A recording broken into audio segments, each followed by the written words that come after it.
Friends, நான் எங்கே இருக்கேன்னு பார்த்தீங்கன்னா, பஸ்ஸில் தான் போகலான்னு இருந்தேன். பஸ்ஸில் எவ்வளோ டிக்கெட் சொன்னாங்கன்னா, ஏசி அப்படிங்கிற இதில் வந்து 795 சொன்னாங்க.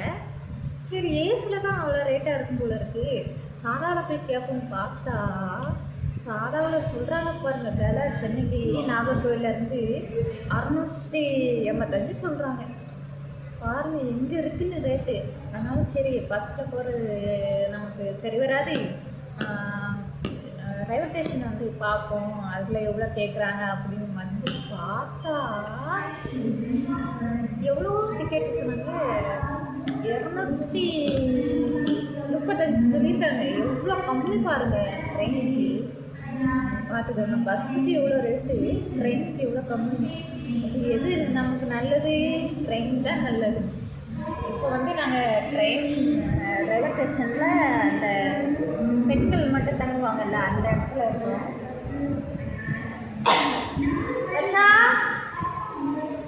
அச்சா பஸ்ஸா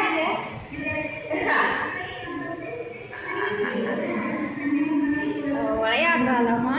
நாங்கள் வெயிட் பண்ணிகிட்ருக்கோம். ட்ரெயின் எப்போனா 6:30க்கு சொன்னாங்க. அப்போ வரும். அப்போ தான் கிளம்பணும். அது வரைக்கும் இங்கே தான் வெயிட் பண்ணணும். இப்போ மணி எத்தனைன்னு பார்த்தீங்கன்னா, மணி பார்க்க முடியலையே. இருங்க ஒரு நிமிஷம். 4:17 தான் ஆகும்.